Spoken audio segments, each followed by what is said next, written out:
Sagaji TV. Sagaji TV, Sagaji TV, Sagaji TV. How many of you are annoyed by hearing that? Let me know, because I'm going to just throw it in your face again next video. So, going through an overview of shows. You guys know the drill. If you don't, check past videos, playlist down below. Line, because I'm too lazy to actually put the playlist, but find it on your own.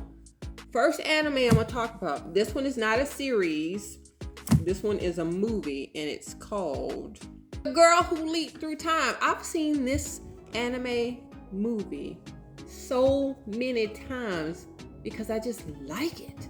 I really like it. There's very few anime movies that's on my top list, right? First, this is one, The Girl Who Leaped Through Time. Then another one would be Howl's Moving Castle. Simply because, you don't know, I like the idea of owning a home like that.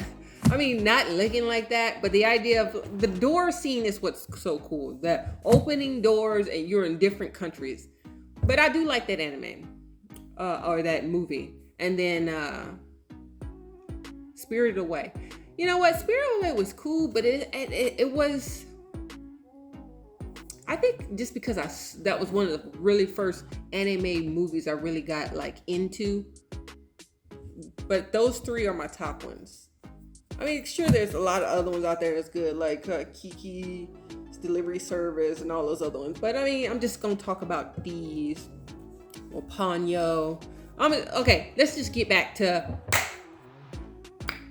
The Girl Who Leaped Through Time. That's one of my favorite ones. So, teenage girls find some kind of, it looked like an acorn looking thing. It implants its ability to travel through time on her. She has a best friend at the school that turns out he's a time traveler.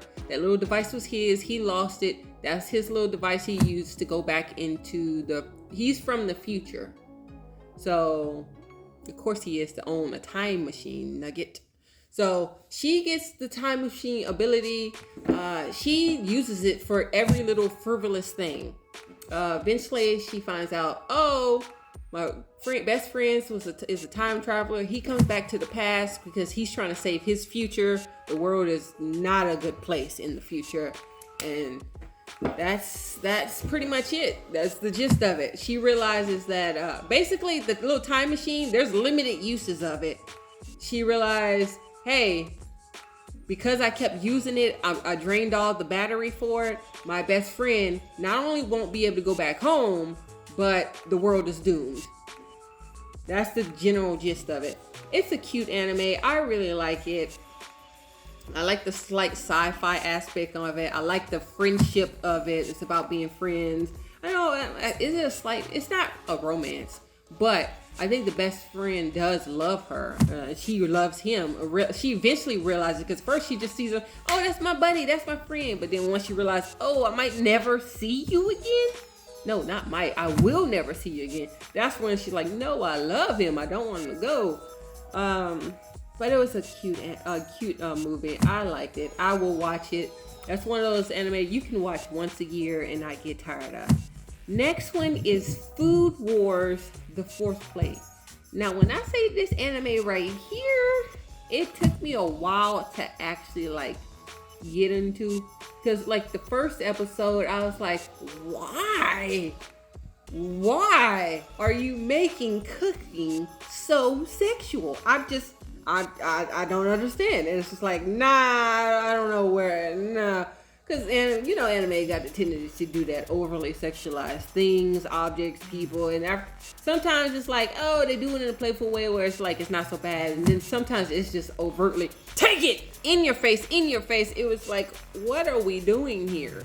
And I promise you, at first I couldn't deal with it. I didn't watch it actually for the first like month or two. It came out. When did it come out? It don't matter. Anyway, the first month or so that it was available, I didn't watch it, and it just so happened to pop up again on like a, you know, featured animes to watch kind of thing, and I was like, I'll try it again.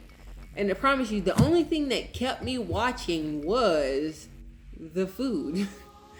But I don't know why, because they all gonna have the same exact reaction to eating the food. And I guess that was the point. His food is just so awesome, so bomb.com that everybody's clothes just rip off. But yeah, that's not my type. I'll actually realize that I do like these anime food types. I'll speak about another food type one on another. Matter of fact, no, I'll speak about it now. So there was this anime called Campfire. Let me see. It's called Campfire Cooking in Another World, I believe. In Another World with the absorbed skill. So that's a cooking anime that I could actually get into, that I did get into. There's no season 2. Will they do a season 2? I don't know, but I would watch it if they did.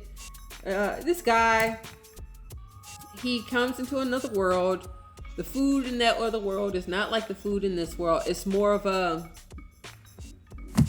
I want to say like 1800s type vibe, or maybe even like, no, let's go further back.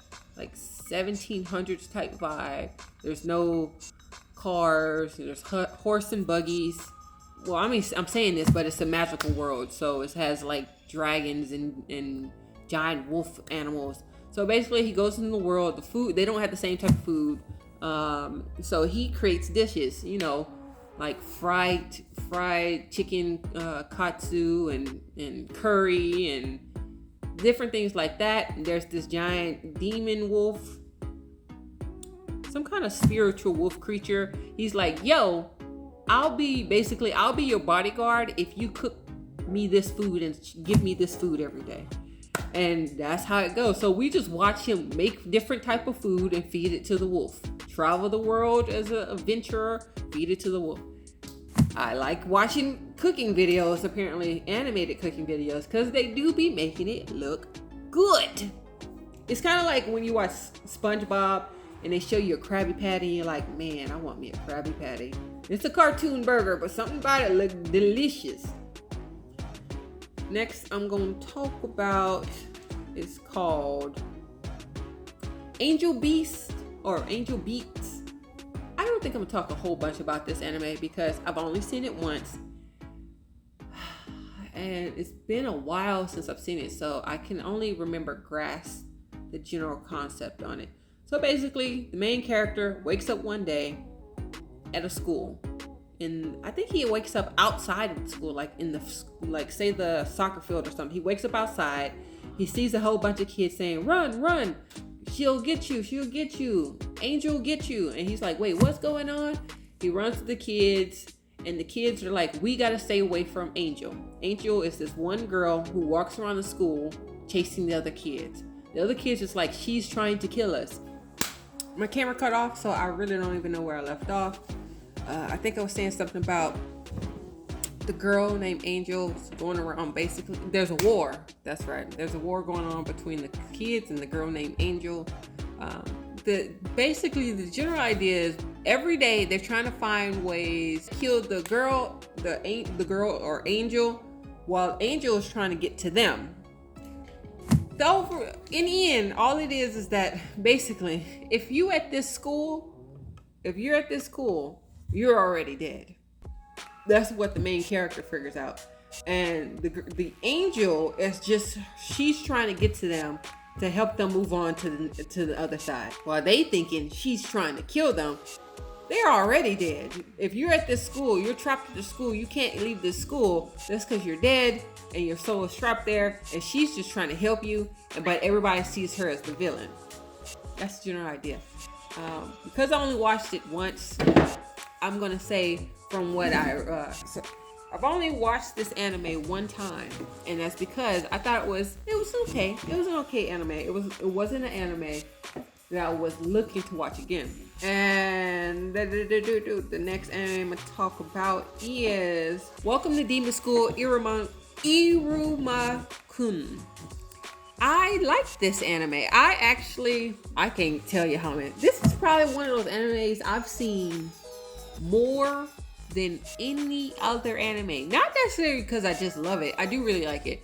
But I literally, for the longest time, I know for a good 6 months, 6 to 8 months, just put it on in the background to go to sleep to. Like, just had it on just to have it on. I didn't feel like searching for a specific anime, searching up a new anime. I just was familiar with that show and I really liked it, so I just put it on. Got to a point that I start basically memorizing the lines. That's how often I was hearing it over and over and over again. So I've seen season 1 easily about 70 something times. I'm not joking on it. Easily. Favorite character is, who would have to be my favorite character? Easily, I would have to say my favorite character is Clara, because she's just a very sweet and kind girl. At first, people take advantage of her, and then when she realized true kindness, true friendship with Iruma, that's when she's like, oh, so this is what happens when somebody actually wants to be your friend, actually wants to play with you and have fun. Claire's very immature, but she's a sweetheart. So Claire would have to be my favorite character. Least favorite character. I don't really have a least favorite, to be honest. Everybody got their vibe. Everybody got their place. So basically, the general premise of the show is that Iruma is a human being who has garbage parents. His parents sold him to a demon. Exactly what I said. Sold him to a demon. Now this demon they sold him to is like the one of the strongest demons in the netherworld or whatever. Not only he's one of the strongest demons, he wants a kid. So he buys that kid and makes Iruma his grandkid because he knows he's too young, too old to be his dad. So he makes him his granddad. He's like, okay, I'm gonna put you in the school. I want you to go to school. You're gonna live in the netherworld like a normal kid. Problem is, the school is filled with demons. Demons eat people. Don't they eat people? Or they hate people, or they grow. Here's the thing. In this netherworld, demons have very little contact with actual human beings. So they have an idea of what humans are, but they've never actually met a human. They wouldn't be able to distinguish a human from a person, from a demon, because demons and humans kind of look alike. Other than like some of them have horns, some of them have tails, but generally they all look alike. And the problem is, if anybody found out he was a human, that would be the issue. That's the general idea. So he's going day to day trying not to be discovered as a human being, but at the same time making friends with everybody. It's a cute anime. I did try to watch season 2, where they had like not evil, but the dark version of Iruma, because Iruma is a yes man. He can't say no to nobody. He does everything everyone asks him to do. He's a people pleaser. In season 2, there's a dark version of him, and I thought that version of him was cool. I did not finish season 2. Like I didn't finish like the about 4 or 5 episodes. I thought the dark version of him was cool, but they didn't have him on the screen long enough for me. Like they showed him and it was like peekaboo, we're playing with this idea, now we're bringing it back, and I get it. At the same time, you want to see more of him. Maybe they do show more in the last few episodes that I didn't see. But eventually I'll get back on that anime. I think what it was, the reason why I did not finish it, not because, I'm not vibing with it. It's not like that. It's like when I started watching it, it was season 2. I was watching it on Crunchyroll, and you know how Crunchyroll does, like they try to like stretch out, their releases of anime, and it was like, oh, we have 3 episodes of the sub version and 1 episode of the dub version. It's just like, okay, I'll watch the dub version. It's not one of those animes that I'm like, I love it so much that I'm gonna watch the sub version. Like Jujutsu Kaisen, you got me. I'm just gonna have to read this because I can't not wait a whole week when the sub is available. I'm not waiting a week. I'm gonna watch it just so I can understand it verbally. No, I'm gonna read that thing visually and understand what's going on.